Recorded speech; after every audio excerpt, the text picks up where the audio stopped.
스피치 앤 커뮤니케이션 14장 이렇게 차례입니다. 14장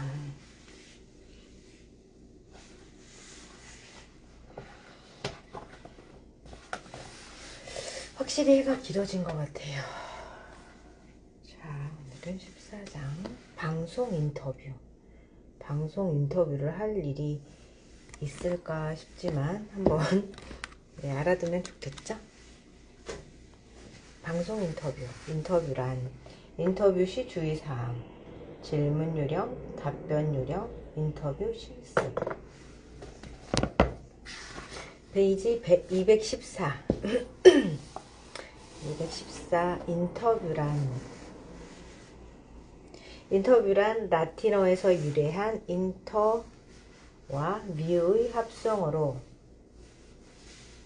인터 between among과 view to see의 합성어로 무엇을 논의하기 전에 사람들을 직접 만나는 것.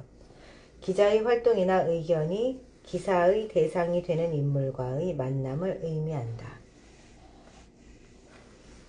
미디어에서 뉴스 인터뷰를 하는 이유는 기술적인 방법으로 화면 구성이 어려운 경우 이용하기도 하고 전문적인 정보를 수집하면서 균형을 맞추는 수단이 되기도 한다.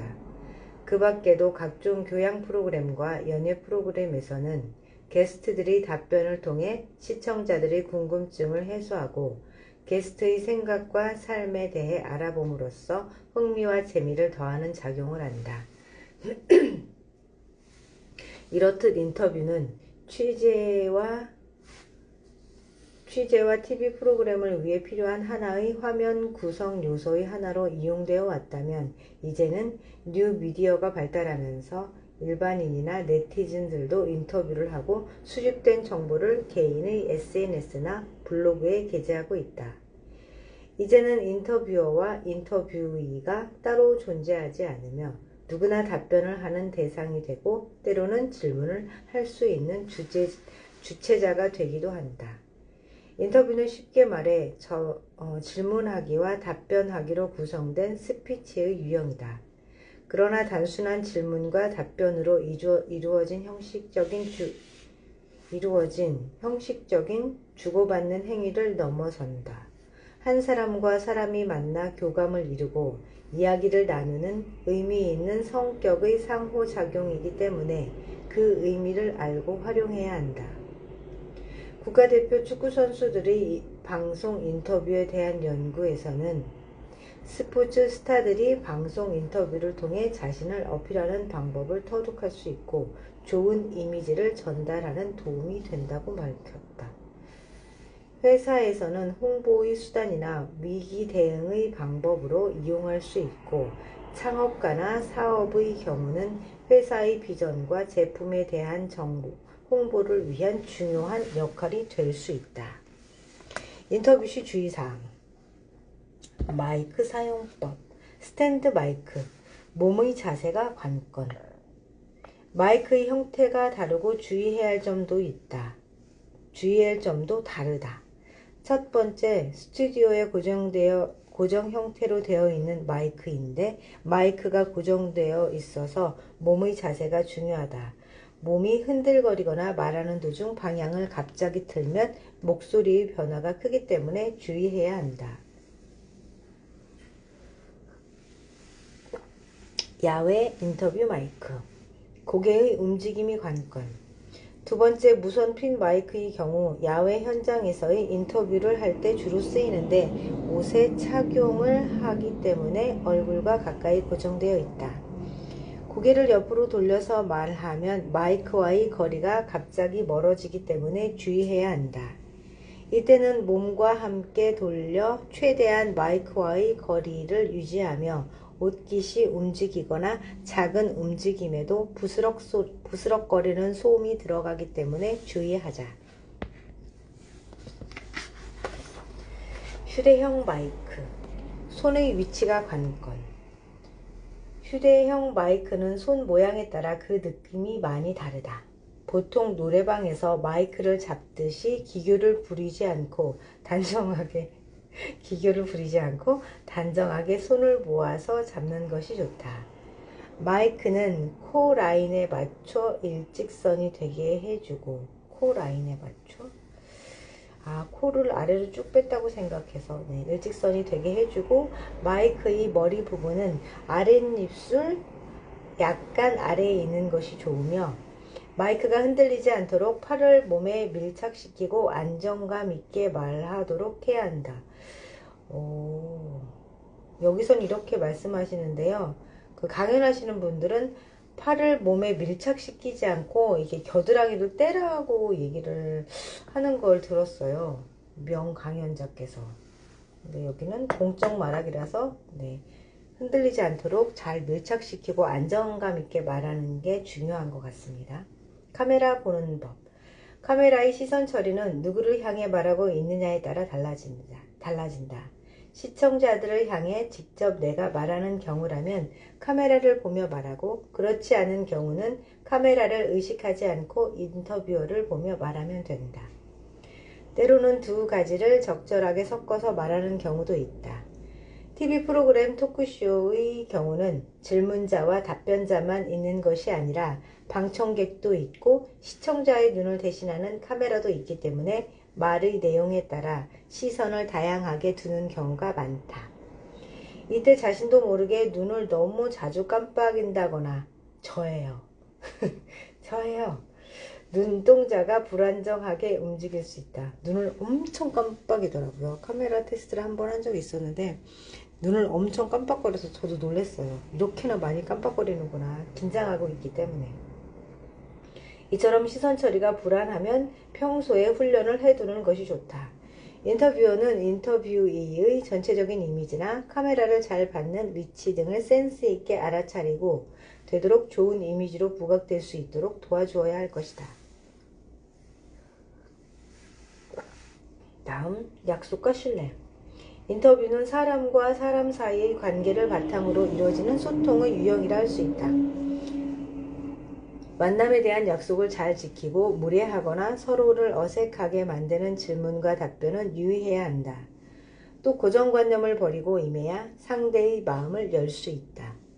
예를 들어 인터뷰인은 인터뷰어가 나를 경계하고 나에 대해 어떤 것을 알아내고 기삿거리를 찾기 위해 물불 가리지 않을 것이라는 생각을 가질 수 있다. 또 인터뷰어는 인터뷰이가 사업가이기 때문에 손해보지 않으려 할 것이라는 고정관념과 편견을 버려야 한다는 것이다. 인터뷰인은 마음을 열고 많은 도움을 주겠다는 마음으로 임하면 좋을 것이다. 인터뷰어는 상대를 존중하는 마음과 그에 상응하는 단어와 존칭어를 사용해 상대를 배려한다면 매끄러운 인터뷰를 만들 수 있다. 다음, 질문 요령. 인터뷰에 대한 사전 분석과 배려. 게스트와 관련한 그동안의 이력사항, 철학, 피하고 싶어하는 부분에 관해 미리 조사한다. 또 인터뷰가 풍부한 경험자일 수도 있지만 처음 방송에 나와 긴장을 하게 되는 경우가 있기 때문에 미리 분위기를 편안하게 만들어주는 것도 인터뷰어의 역할이다. 스태프들과 가벼운 인사를 나누게 한다거나 미리 리허설을 할 시간을 주어 편안한 마음과 자신감을 심어주는 것이 좋다. 또 사전 분석을 통해 인터뷰이가 꺼려하는 질문에 대해서는 조심하는 것이 좋다. 경청과 피드백. 아직도 날씨가 춥네요. 해는 길어진 것 같은데요. 질문하는 사람이 잘 해야 하는 것은 잘 듣는 것이다. 잘 듣는다는 것은 이해력이 좋다는 뜻이면서도 상대방이 잘 듣고 있다고 안심시키는 일이기도 하다. 경청의 요령을 잘 습득한다면 말하는 사람의 흥을 불러일으켜 더 재미있는 이야기를 많이 들을 수 있다.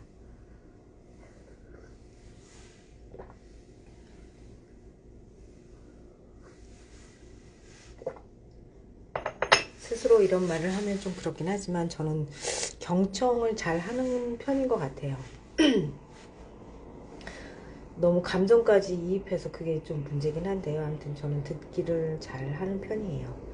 경청의 방법으로는 답한 내용의 중요한 단어를 질문자도 함께 사용함으로써 듣는 사람들의 이해를 돕는다. 하지만 습관적으로 말끝을 따라하는 것은 좋지 못하다.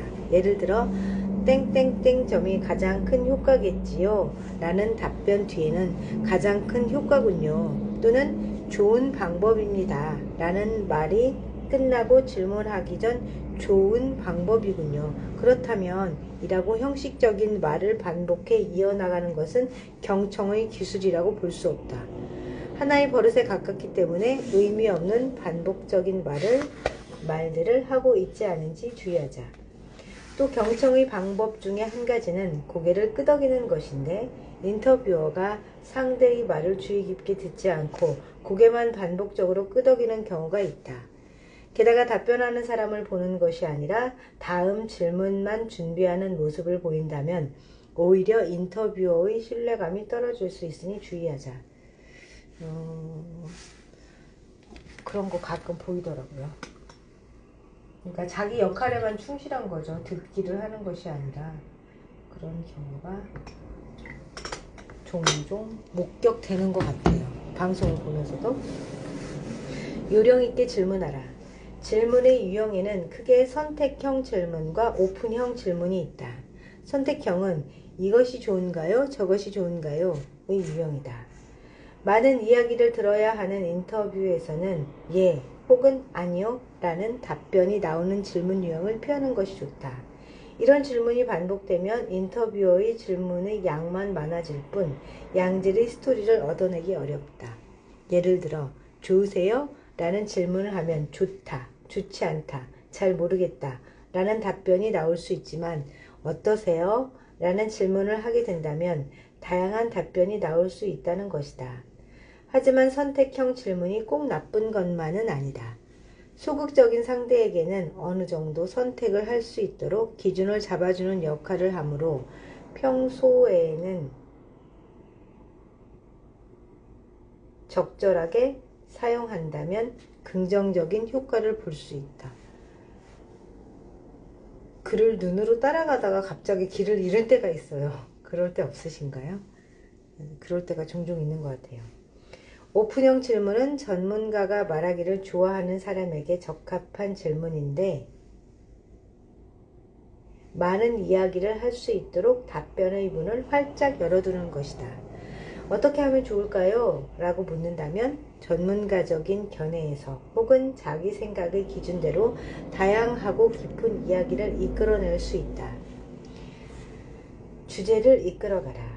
경험이 많고 능숙한 인터뷰이들은 간혹 자신의 이익이나 목적에 맞게 인터뷰를 이용하는 경우가 있다.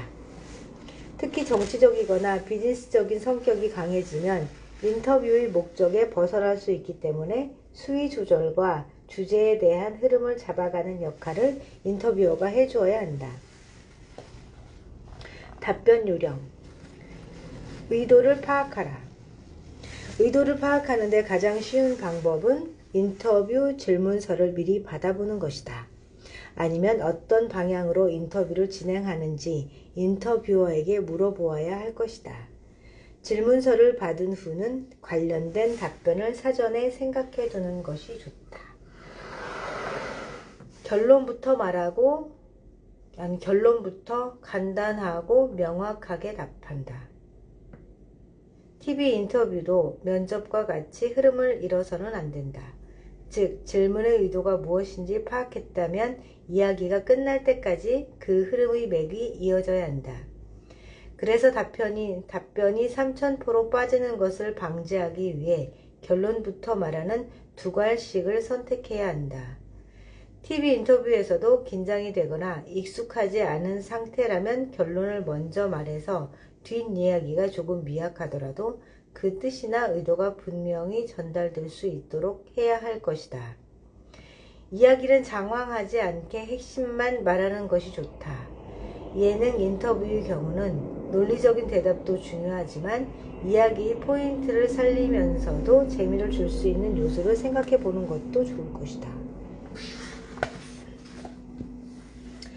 긴장을 놓지 말자. 위기나 부정적인 이슈로 이야기를 해야 하는 경우 사전 준비하지 않은 내용에 대해서는 말하는 것을 주의한다.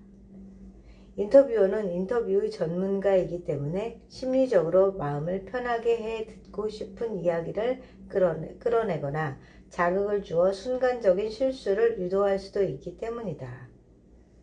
우리가 미디어에서 말실수 하나로 이미지에 치명적인 손상을 입는 연예인을 흔히 볼 수 있다. 특히 카메라 안에서는 좋은 이미지로 나가다가 인터뷰가 끝났거나 보는 사람이 없다고 해서 말을 함부로 하다가는 큰 코 다칠 수 있다. 솔직해야 한다. 어떤 형태의 커뮤니케이션이든 솔직함은 빼놓을 수 없는 중요한 요소이다. 솔직함은 진정성과 연관을 지어 생각해 볼 수 있다. 시청자들은 더 이상 출연자들의 연기에 빠져들지 않는다. 특히 리얼리티 프로그램에서는 짜인 각본대로 움직이는 것일지라도 시청자들은 출연진들의 실제 성향과 마음이 거짓없이 드러나길 바란다. 인터뷰에 있어서도 모르는 것은 모른다고 솔직하게 답변하는 것이 좋다. 또 찬반 의견에 대해서도 인기를 의식해 대중이 원하는 방향으로 답을 하게 되면 후속 질문에 의해 금방 본심이 드러날 수 있다. 단답형이 되지 않도록 주의한다. 풍부한 답변을 하기 위해서는 인터뷰어나 인터뷰이 모두 노력이 필요하다. 인터뷰어는 좋은 질문을 던져야 하고 인터뷰이는 못하네요. 한자가 더 들어갔어요. 인터뷰이는 인터뷰어의 질문이 폐쇄적일지라도 현명하게 답변해야 할 것이다. 참 어려운 부분이네요. 폐쇄적으로 질문해도 오문현답을 하라는 거죠. 개떡같이 얘기해도 찰떡같이 알아듣고 얘기를 해야 되는 건가요? 좋으시죠? 라고 물어봤다고 해서 네 라고 답변하는 것이 아니라 네 좋습니다 라는 말 뒤에 자신의 견해와 경험담, 전문 지식 등을 곁들이면 좋을 것이다. 저는 좋으시죠? 그러면 네 하고, 그러니까 제가 인터뷰를 하진 않지만 대화할 때 좋으시죠? 그러면 네 하고 그냥 마침표를 찍는 것 같아요. 더 이상 얘기하지 않고. 다음에 인터뷰 실습. 인터뷰 상황을 만들어 질문에 대한 대답을 구상하고 내용을 정리하시오. 넘어가겠습니다. 15장. 현대사회와 스피치 매너. 뉴 미디어 속 대화 매너, 전화 매너, 호칭 매너와 압존법, 조문과 병문안. 몇 장까지 있는지 다시 한번 볼게요. 이게 마지막 장이네요. 15장 마지막 장. 현대사회는 미디어가 다양해지고 발달하면서 소통 방법과 스피치의 유형 또한 다채로워지고 있다. 화상 공간에서 회의하거나 수업이 이루어지는 일이 많아지면서 특수한 소통 유형이 나타나기도 한다. 네, 화상 수업이 많죠. 뉴 미디어 속 대화 매너. SNS와 같은 사회 관계망 서비스가 발달하면서 온라인에서 정보와 지식, 의견을 주고받는 일이 잦아졌다. 급속도로 퍼져가는 매체의 특성상 한 번의 실수가 자신의 관계에 치명적인 고립을 가져다 줄 수도 있기 때문에 이에 맞는 스피치의 매너와 스킬을 익혀야 한다.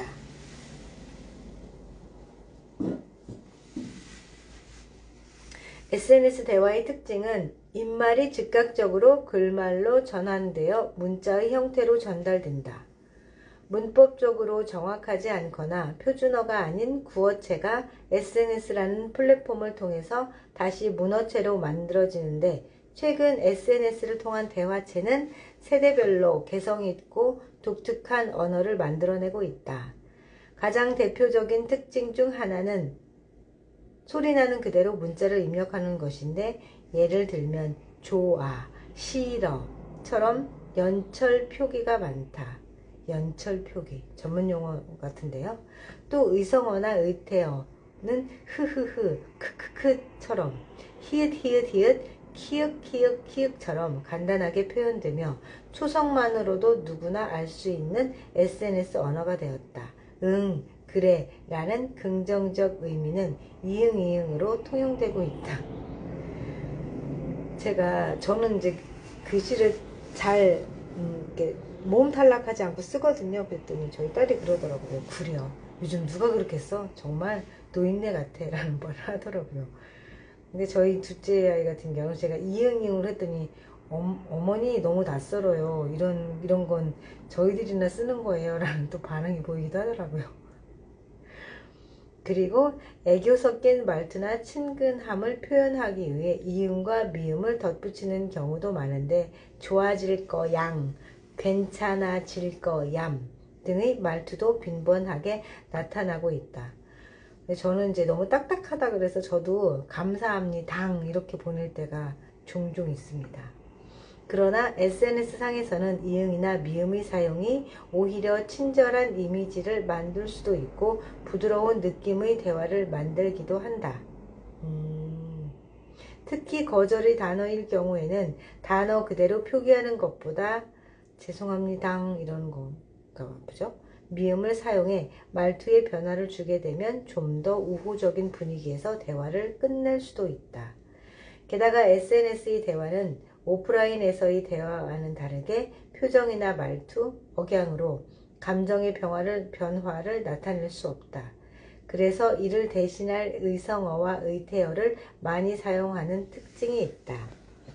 고맙다는 인사를 대신하는 꾸벅, 맛있게 먹었다는 표현이 냠냠, 놀라는 의미의 헐, 위로의 뜻을 나타내는 토닥토닥 등의 인말의 특징을 그대로 문자로 담아내기도 한다. 하지만 업무와 관련이 있거나 공식적인 대화를 할 경우 표준어를 사용하는 것이 좋다. 자칫 지나치게 개성만을 나타내는 줄임말이나 비표준어의 남용은 진정성이 떨어진다는 이미지를 줄 수도 있기 때문이다. 이메일 매너. 이메일은 현대사회에서 중요한 소통 매체 중 하나로 개인적인 생활보다는 공적인 업무나 학술적인 내용을 주고받는 경우가 대부분이다. 이때 제대로 익힌 매너는 나의 가치를 높이는 기회가 될 수 있다.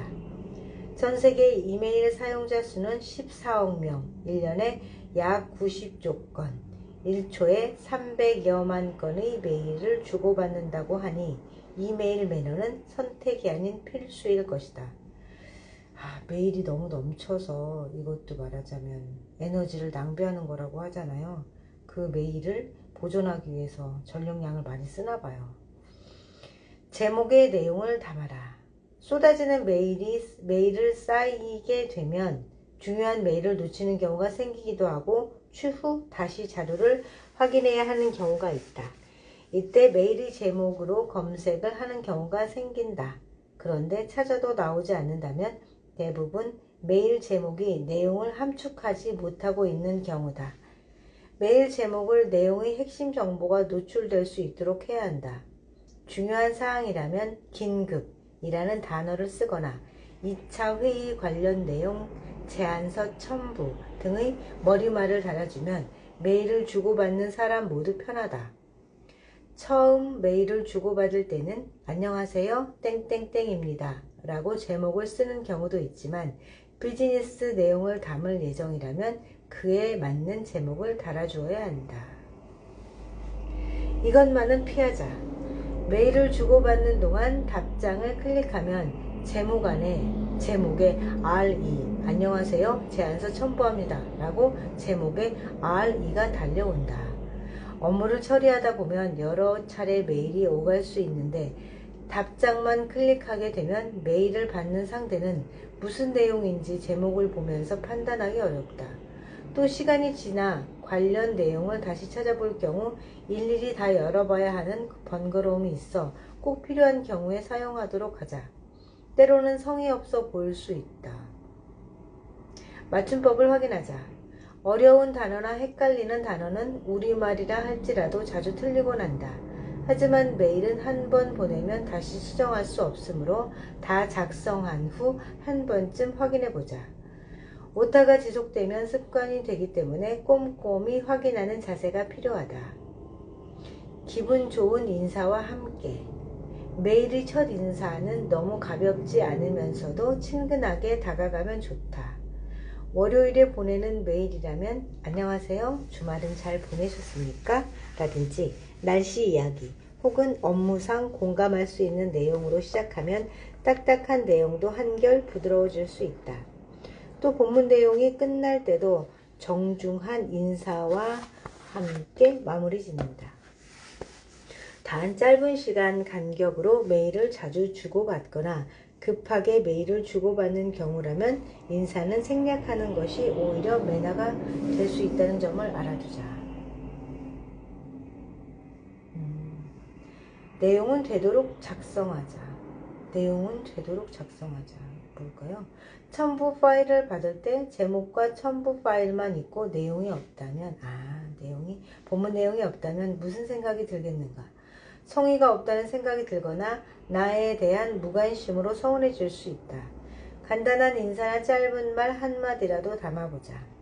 연락처 기재. 메일을 보고 급하게 연락을 해야 하는 경우를 대비해 현재 받을 수 있는 연락처를 기재해두면 요긴하게 활용할 수 있다. 과제 제출에 대한 내용으로 교수님께 메일을 작성해보자. 넘어가겠습니다. 전화 매너. 전화는 청각적인 요소로 소통하는 매체이다. 기업이나 회사에서는 고객과 직원이 만나는 제1선이며 보이지 않는 고객과 만나는 장소이기도 하다. 짧은 시간에 이루어지는 커뮤니케이션이자 오직 음성에만 의존하기 때문에 전화 응대에 대한 특성과 매너를 익히지 않으면 자칫 상대방으로부터 오해를 불러일으킬 수도 있다. 현대사회에서는 휴대폰 사용이 대부분을 차지하고 있어 늘 전화를 걸고 받을 수 있는 환경에 놓여 있으므로 상대방을 배려한 매너가 필요하다. 일상에서 전화 응대 요령 3가지를 밝히기. 잘 모르는 사람에게 전화를 걸 때 무조건 땡땡땡 맞나요? 혹은 저 땡땡땡인데요 라고 말하는 것은 옳지 않다. 상대를 고려한 자신의 정보를 이야기해야 한다. 인사, 이름, 소속 등 3가지를 꼭 밝히자. 안녕하세요. 저는 그렇게 했던 것 같네요. 상대의 통화 환경을 파악하자. 여보세요? 땡땡땡 교수님, 저는 땡땡땡인데요. 이번 실습을 나가게 돼서 수업을 듣지 못하게 될 것 같습니다. 전화 통화는 짧게 하는 것이 좋지만 바로 자신의 용건만 이야기하는 것은 상황에 따라 무례하게 들릴 수도 있다. 그래서 상대가 현재 전화를 받을 수 있는지 확인해야 한다. 혹시 지금 통화 괜찮으신가요? 저 이거 꼭 해요. 왜냐면 무리하게 본론부터 얘기하는 사람들을 너무 많이 겪어서 싫더라고요. 그러니까 타산지석으로 꼭 먼저 지금 통화 괜찮으세요? 여쭤보는 것 같아요. 쿠션 언어 사용하기. 쿠션 언어란 말과 말 사이에 완충 역할을 하는 언어이다. 특히 부정적인 이야기나 부탁을 해야 하는 상황에서는 죄송하지만 괜찮으시다면 등의 말을 넣어보자. 상대가 당황하거나 기분이 나쁘지 않게 이야기를 할 수 있다. 전화는 목소리만으로 소통하기 때문에 말의 뉘앙스로만 분위기를 판단할 수밖에 없다. 음성적인 요소를 모두 신경 쓰기가 어려우므로 말의 내용에 상대에 대한 존중감을 넣어서 전달하는 것이 좋다. 웃으면서 말하자. 보통 전화 목소리만 들어도 상대의 기분을 알아차릴 수 있다. 이 전화는 제가 관계가 있는 사람한테 주로 받기보다 콜센터를 통해서 대출알선 이런 전화를 많이 받거든요. 070으로 시작하면 저도 안 받아요. 070은 대부분 그렇다 받지 말아라 그래서 안 받는데 일반 지역번호 02 말고 요즘에 저는 충남에 사니까 보령이다 보니까 042를 앞세워 땡땡땡 캐피탈 이런 데서 전화가 오거든요. 그러면은 그러니까 제가 전화를 받을 수 있는 상황인지 제가 돈이 필요하죠. 그러니까 빌려 쓸 수도 있잖아요. 근데 쉼도 쉬지 않고 조건들을 막 나열하는 거예요. 그럼 제가 이제 순간 화가 나죠. 전화를 받지 못할 상황일 수도 있는 거잖아요. 여보세요, 여보세요. 제가 중간에 말을 끊어도 듣지 않고 그냥 뱉어요. 저는 그분들의 전화를 받으면서 그런 생각이 들더라고요. 하루에 몇 번 콜을 해야 돼서 이렇게 하시나? 정말 상대방이 들을 수 있는 환경인지 확인하고 얘기를 해야 말하는 것도 에너지가 굉장히 많이 쓰이잖아요. 그러니까 그런 게 좀 이해가 안 되더라고요. 그러니까 정말 저는 땡땡땡 여기는 어디입니다. 지금 잠깐 통화 괜찮으세요? 그러면 저도 공손하게 지금 좀 곤란한데요? 뭐 나중에 전화 주세요. 이렇게 할 텐데 무자비하게 막 정말 자기 말을 쏟아내니까 그거는 거의 배설 수준인 것 같아요. 제가 어제 받은 전화만 해도 저도 기분도 불쾌해지고 정말 여보세요 여보세요 이렇게 해도 대답이 없으면 저도 그냥 확 끊어버리거든요. 그러니까 정말 얼굴을 본 적이 없는 정말 일면식도 없는 관계이지만 제 번호를 어떻게 알았는지 전화를 했을 때는 조금 그런 거 조금 여유를 갖고 전화를 했으면 좋겠다라는 생각이 들더라고요. 모르겠어요. 콜센터에서는 하루에 몇 건 이상 해야 되는 그런 게 분명히 있겠죠. 뭐든지 자본주의에서는 거저되는 건 없잖아요. 그래서 그렇게 하지 않으려고 저는 혹시 통화 괜찮으세요? 라고 제가 물으면 제가 소속을 먼저 밝히기 전에 전화할 때 이제 삼성화재 소속으로 전화를 걸 때는 다 잘 안 받으세요. 저는 먼저 문자를 보내는 것 같아요. 삼성화재 RC 누구누구입니다. 이렇게. 커피숍에서 일할 때는 그런 거 상관없죠. 커피숍에서 일할 때는 저는 어떤 표정을 하고 있는지는 모르겠지만 저는 좀 호불호가 많이 갈리는 것 같아요. 손님들한테. 보통 전화 목소리만 들어도 상대의 기분을 알아차릴 수 있다. 목소리에는 그 사람의 표정과 느낌이 들어가 있다. 표정을 우울하게 하거나 화난 표정이면 말투 역시 비슷하게 나오고 기분이 좋거나 흥분되어 있으면 목소리에도 감정이 섞이게 마련이다. 의도적으로 느끼게 할 목적이 아니라면 웃으면서 통화하자. 상대가 나의 전화를 받자마자 덩달아 기분이 좋아질 수 있다. 정말 기분 좋게 끊고 싶어요, 저도. 제 얘기를 여보세요 할 때 좀 들으셨으면 좋겠어요. 업무적인 전화 응대 요령. 라이브 클래스를 하고 책을 읽으면 목소리가 빨리 갈라지는 것 같아요. 별로 말을 많이 하지 않고 1시간에 끝나는데도 그러네요. 자, 업무적인 전화는 도입 부분의 응대 요령. 2, 3회 올리기 전에 받는다. 전화를 빨리 받으면 전화를 거는 입장에서 나의 전화가 중요한 전화라는 인식을 주게 된다. 최초의 응대는 인사이기 때문에 최대한 자신감 있고 밝은 목소리로 인사와 소속 이름을 밝혀야 한다. 간혹 소속과 이름을 흘려서 발음하는 경우가 있는데 반드시 또박또박 알아들을 수 있도록 해야 한다. 혹시 전화를 늦게 받았다면 늦게 받아 죄송합니다.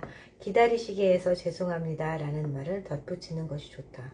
이거 좋네요. 저도 예전엔 이렇게 했었는데 요즘은 그렇지 않은 것 같아요. 나이가 무슨 계급장인 줄 알고 그냥 그런 말을 생략하게 되네요.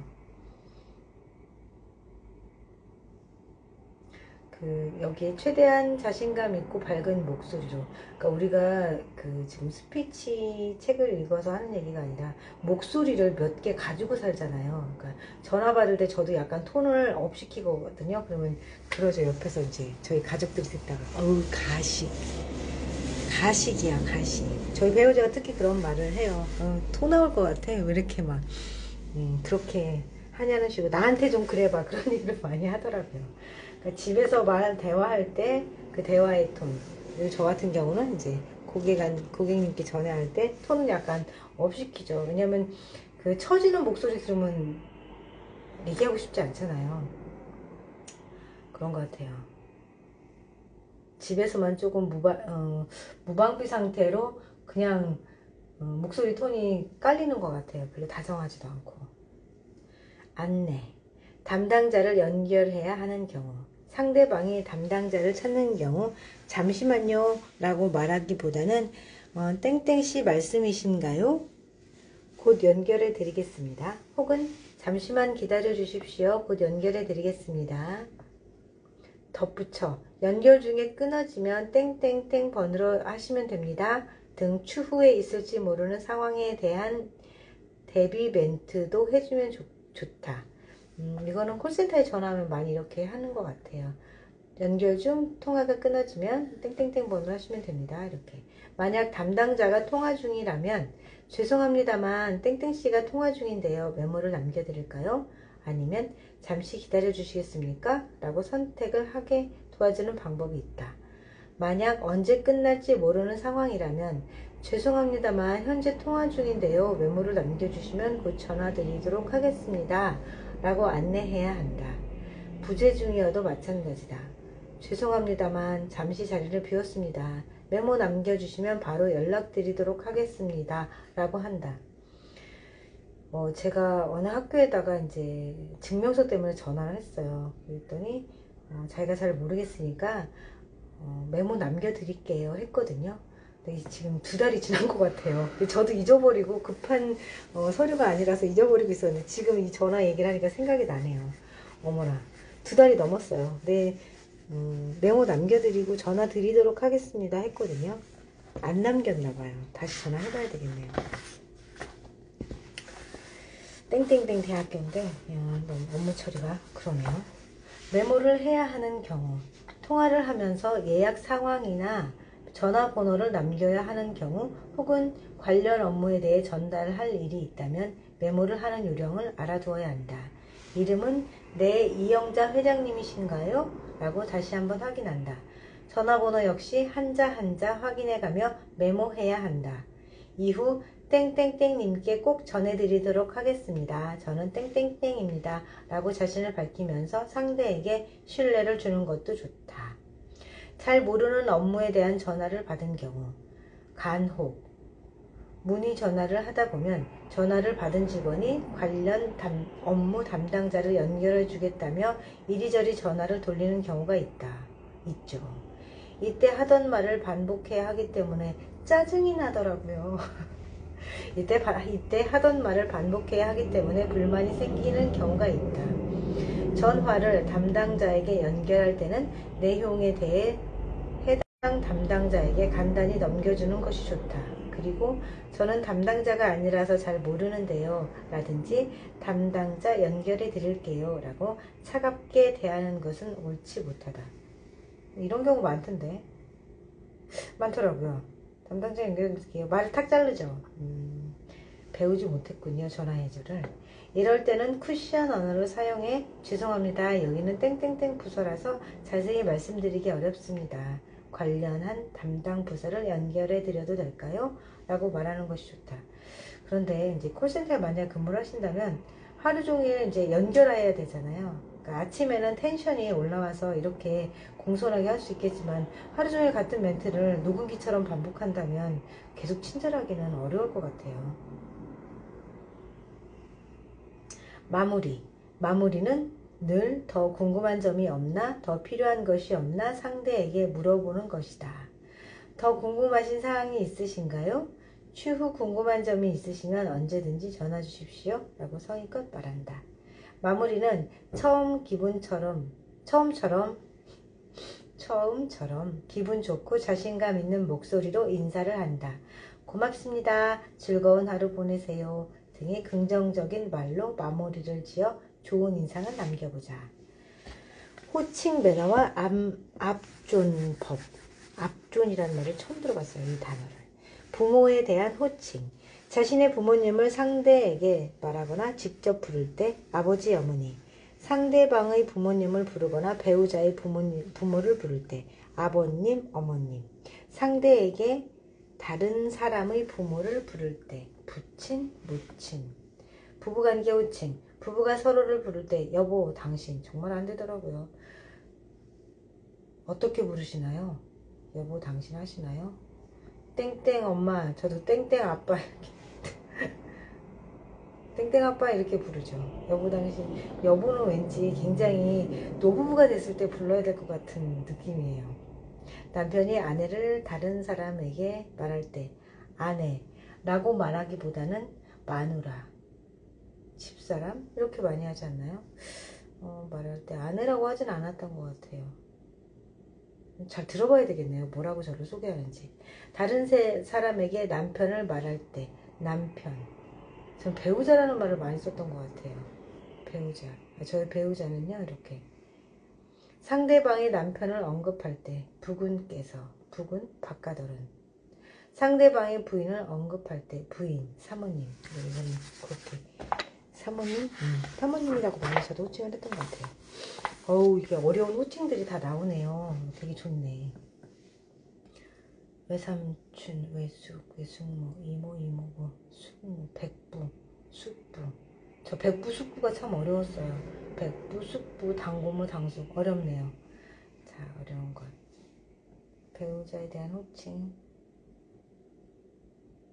여자가 시댁식구를 부를 때 아주버님, 형님, 도련님, 서방님. 전 서방님 이러면은 남편 부르는 것 같아서 서방. 저 아는 사람은 맨날 그러거든요. 서방이 그랬어요. 이렇게 얘기를 하더라고요. 틀린 표현이군요. 여동생, 아가씨. 여동생 남편은 서방님. 누나는 형님. 아, 누나의 남편. 아주버님이라고 불러야 되는구나. 저희 올케가. 근데 아주버님이라고 안 부르고 고모부라고 하거든요. 잘못된 호칭이네요. 자, 직장에서의 호칭법. 직장에서의 호칭은 통상 직장 내 상하 관계를 알 수 있는 수단이다. 그러나 조직 분위기를 상하 관계가 아니라 수평 관계로 만들고자 하는 회사는 호칭을 과감히 생략하기도 한다. 미임으로 통일하는 경우도 있고 과장, 부장 등을 생략하고 매니저 등으로 호칭을 바꿔서 고객들이 직급을 파악할 수 없도록 하는 사례도 있다. 각 회사의 기업 문화에 맞춰 유연하게 이해하고 적용하면 될 것이다. 아래 내용은 윗사람과 아랫사람의 관계에서 어떻게 호칭을 사용해야 하는지 차원에서 참고하면 될 것이다. 상급자에 대한 올바른 호칭법. 상사의 성과 직위 다음에 님을 붙인다. 박 사장님, 김 과장님. 이름을 모르면 직위에 님을 붙인다. 부장님, 대리님. 상사에게 자기를 지칭할 때 저 또는 성과 직위 혹은 직명을 사용한다. 박 과장입니다. 총무팀장입니다. 하급자 또는 동급자에 대한 호칭. 성과 지위 또는 성과 직위 또는 직명을 호칭한다. 김 과장, 총무과장. 초면이나 선임자, 연장자의 경우 님을 붙이는 것이 예의다. 하급자나 동급자 간의 자기의 호칭은 나를 사용한다. 상급자에게 상급자를 호칭할 때. 과장님이, 이거 되게 많이 들었던 얘기인데, 과장님이 사장에게 부장의 지시를 보고할 때 과장에게는 존칭을 하지 않는다. 김 부장 지시하에 진행된 프로젝트입니다. 사장님. 이렇게 하라는 거죠. 근데 김 부장님 지시하에 진행된 프로젝트입니다. 사장님. 이렇게 하죠. 아, 조문과 병문안도 나오네요. 조문이나 병문안에는 특히 예의를 갖추어 상대방에게 결례되지 않도록 언어를 조심히 사용해야 한다.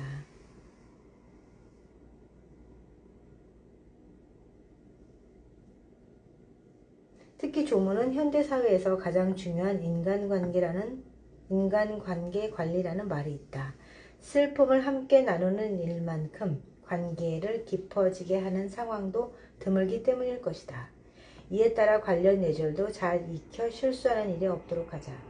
조문시, 아무리 오랜만에 봤다고 해서 오랜만입니다. 수고가 많습니다. 고생이 많으시네요 등의 말은 적절치 못하다. 슬픔이 크시겠습니다. 삼가 고인의 명복을 빕니다 등의 말이 적합하다.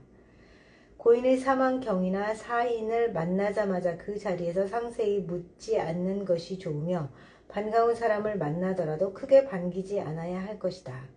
또 조문 순서를 잘 모르는 경우가 있는데 미리 익혀두어 방황하는 일이 없도록 하자. 먼저 방명록에 서명한 후 상주에게 인사한다. 그 다음 영정 앞에서 분향하고 절한다. 이후 상주에게 맞절하고 조의금을 전달하고 나오면 된다.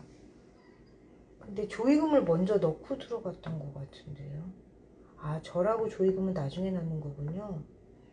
방명록에 서명하고 상주에게 인사하고 절하고 상주에게 맞절하고 조의금을 전달하고 나오면 된다. 이게 방명록에 쓰고 돈 넣고 조의금 봉투를 조의금함에 넣고 들어가서 했던 것 같아요. 절을 할 때 남자는 평상시 왼손이 오른손 위로 오지만 흉사시에는 오른손이 위로 올라오게 하여 절을 하며, 여성의 경우 반대로 평소에는 오른손이 위로, 조문시에는 왼손이 위로 올라오게 한대. 이거는 예전에 예절 시간에 배웠던 것 같아요. 그래서 그대로 틀리지 않고 했네요. 평소에는 오른손이 위로, 공수법을 대학 다닐 때 배웠던 기억이 나는데 그때 어릴 때 배워서 기억이 잘 났던 것 같아요. 위로, 조문시에는 왼손이 위로. 조문 복장 또한 갖추어 입기를 권한다. 남성과 여성, 그러니까 손 올리는 거는 내 것만 기억하면 되는 것 같아요. 굳이 남자 것까지 기억할 필요 없고 헷갈리니까 저는 제 것만 기억했어요. 남성과 여성 모두 검은색 차림의 옷이 적합하나 급하게 소식을 전해 듣고 오는 경우는 미처 갖춰 입지 못할 수도 있다. 이런 경우 여성이라면 과한 액세서리를 빼고 립스틱도 연한 색으로 바꾸거나 지우는 것이 좋다. 특히 대중에게 잘 알려진 인기 연예인의 경우는 노란색 니트에 과한 귀걸이를 하고 등장해 누리꾼들 사이에서 문매를 맞기도 했으며, 그런 경우도 있었나요? 너무 화려한 스카프를 두른다거나 선글라스를 끼고 많이 파인 옷을 입어 논란이 된 적도 있다. 병문안 갈 때는 옷을 가지고 다닐 수도 없잖아요. 그렇긴 하네요. 노란색 니트에 과한 귀걸이는 뺄 수도 있었을 텐데, 선글라스도 그렇고요. 그러니까 그런 거를 연예인병이라고 했던 것 같아요. 어딜 가든 나를 주목한다는 생각에 선글라스를 항상 끼고 다닌다고 들었던 것 같아요. 병문안 갈 때는 평소 습관대로 안녕하세요 혹은 안녕하셨어요 라는 말을 하는 것은 상황에 맞지 않다. 좀 어떠신가요? 적당하다. 좀 어떠신가요? 병문안을 마치고 나올 때도 안녕히 계세요 라는 말보다는 빨리 쾌차하시길 바랍니다. 완쾌하시길 빕니다. 정도의 표현이 적절하다.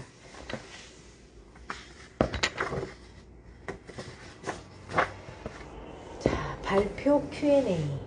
생각보다 많은 사람들이 발표 불안을 겪고 있더라고요. 왜 그렇죠? 여러 사람 앞에서 자신의 의견이나 생각을 논리적으로 정리해 말하는 것은 쉬운 일이 아닙니다. 사람마다 개인차가 있겠지만 발표에 대한 불안감을 경험하게 되죠.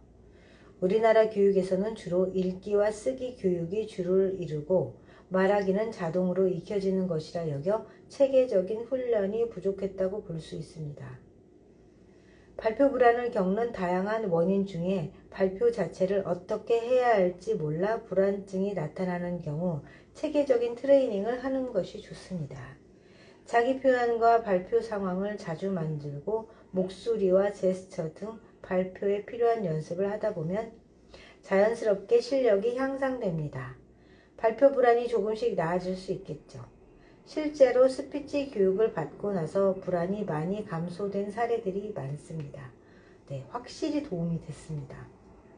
심장이 막 펑펑 저기 멀리까지 갔던 게 이제 조금 앞으로 가는 정도로 확실히 도움이 돼요.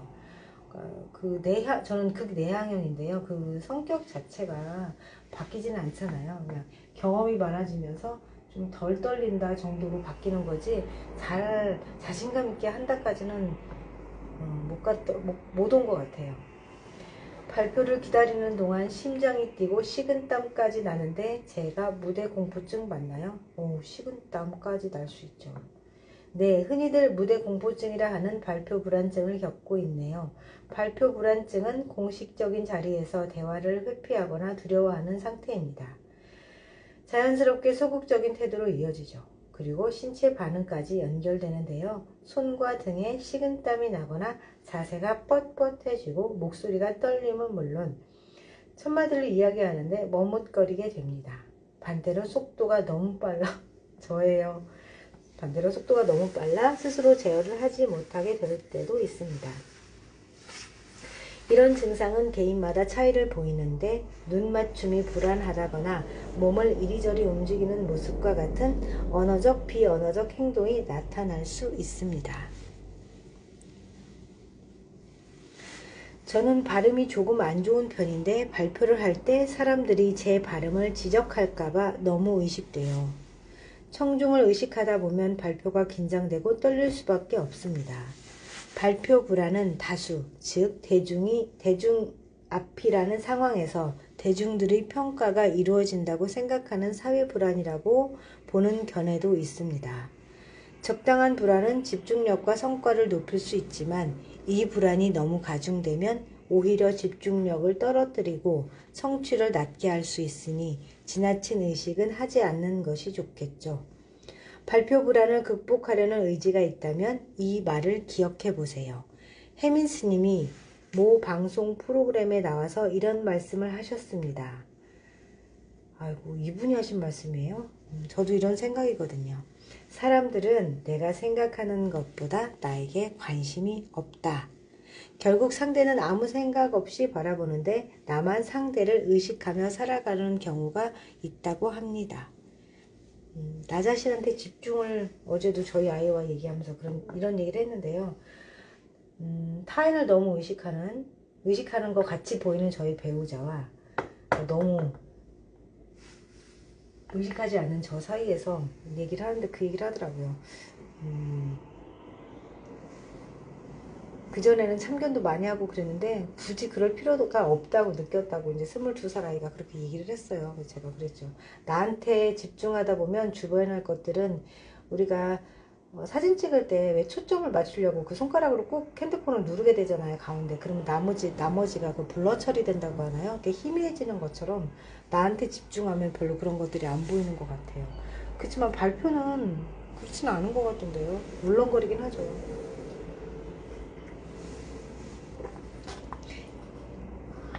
예전에 발표하다 크게 실수한 이후로는 발표는 생각만 해도 아찔합니다. 곧 면접에서 프리젠테이션도 해야 하는데 극복 방법이 없을까요? 그동안 얼마나 발표가 불편하셨을지 짐작이 갑니다. 발표 불안은 초기 경험에 실패한 경우에도 생길 수 있습니다. 또 나의 의사표현이 인정이나 합당한 대가를 받지 못하는 경우에도 일어날 수 있고요. 수업 시간에 질문했다가 창피를 당했거나 친구들에게 비웃음이나 핀잔을 들었다면 그 불쾌한 기억으로 인해 불안이 증가하고 자기 표현력도 저하되곤 합니다. 이런 부정적인 경험들을 지우고 현재 긍정적인 경험들을 키워가는 것이 좋겠죠. 한 가지 방법으로 생각 전환 기법을 실행해 보라고 권하고 싶네요.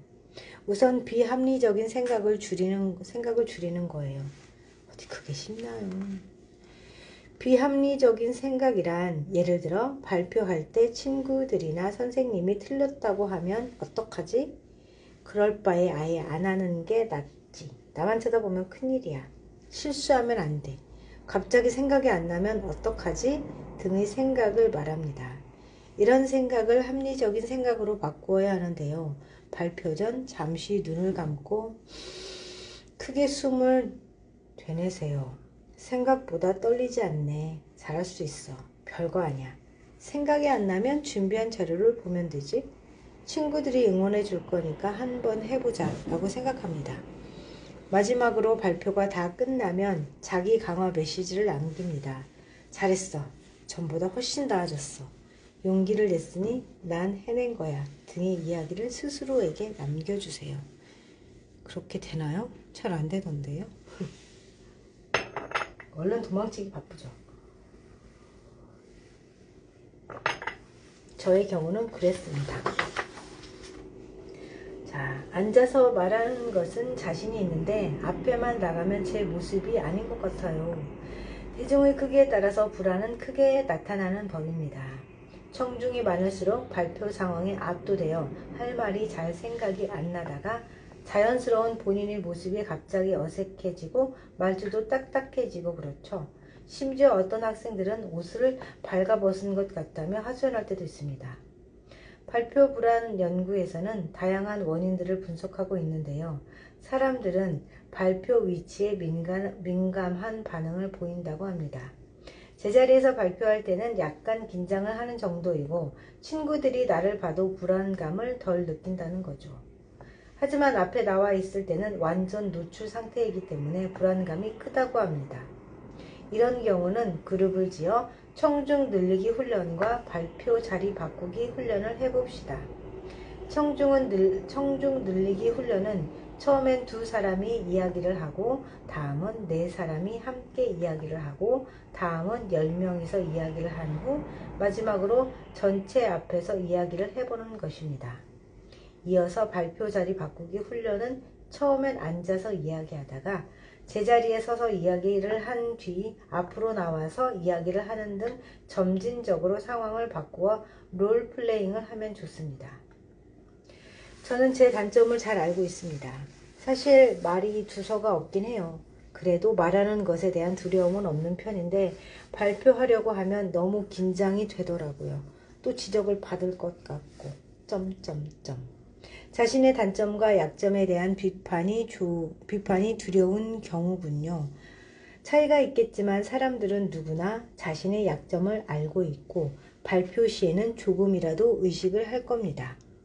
그러나 발표 불안증이 없는 사람은 자신의 약점보다는 발표를 해야 하는 목적에 더 큰 의미를 두는 반면 불안증을 보이는 사람들은 약점에 대한 비판이 가장 크게 자리 잡습니다. 이를 극복하기 위해서는 아이스 브레이킹 법을 조금 참고해서 다 함께 실습해 보는 것입니다. 아이스 브레이킹의 원칙 중에는 상대의 이야기를 비난하지 않는다가 있죠. 마찬가지입니다. 주제를 주고 발표를 하고 이에 대한 긍정적인 피드백을 주고받는 시간을 갖는 것입니다. 이렇게 되면 자신의 단점보다는 장점에 생각이 몰리게 되고 청중들이 긍정적인 표정과 반응들이 불안감을 낮춰주게 될 것입니다. 함께 생각해 봅시다. 나는 어떤 청중일까요? 이게 중요한 것 같아요. 나는 어떤 청중인가? 나는 정말 잘 듣는 사람인가? 그러니까 강연을 들으러 갔을 때 객석의 반응에 따라 더 잘 하시기도 하잖아요. 강사분들이. 그런 이야기가 아닐까 싶습니다. 나는 어떤 청중일까요? 발표 불안증의 증상과 원인의 문제는 발표자에게 있지만 원인 제공은 청중일 수 있다는 생각해 보셨나요? 관심 없는 표정의 청중, 앞에서는 발표를 하고 있는데 스마트폰을 만지작거리는 청중, 냉정한 눈빛을 보내는 청중, 반응이 전혀 없는 청중, 잘 들으려 하지 않는 청중. 혹시 여러분이 이에 해당한다면 생각해 봅시다. 청중들이 반응이 의식되고 실수할까봐 걱정되는 마음에서부터 발표 불안은 시작될 수 있습니다. 사람들이 내 앞에 아무리 많아도 그 많은 사람이 나를 향해 웃고 있고 칭찬을 해주는 내 편이라면 앞에 서는 것이 두려울 것이 없겠죠? 하지만 앞에서 누군가가 말하고 있을 때 집중해서 듣는 청중, 잘 듣고 있다고 반응을 해주는 청중, 밝은 표정으로 바라봐주는 청중, 궁금한 점을 메모해놨다가 적극적으로 소통하려는 청중, 잘 들었다고 소감 한마디를 덧붙여주는 청중이 필요합니다. 발표를 두려워하는 친구를 위한 배려는 바로 훌륭한 청중이 되어주는 일입니다. 그리고 긍정적인 효과는 부메랑처럼 다시 내게 돌아옵니다. 내가 먼저 발표자를 배려하는 멋진 청중이 되어보면 어떨까요? 좋습니다. 훌륭한 청중은 될 수 있겠죠? 훌륭한 스피커는 되지 못하더라도 훌륭한 청중이 되는 일이 중요하다고 마무리를 하셨습니다. 네, 끝났습니다.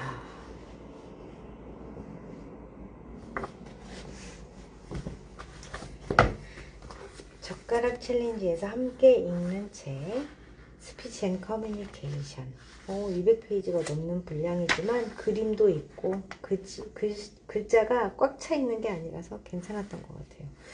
근데 이런 걸 이게 한 번 읽어서는 기억에 많이 남진 않는 것 같아요. 이런 게 있었나 싶으네요. 이런 그림들이. 자, 오늘도 편안한 하루 되십시오. 라이브를 종료하겠습니다.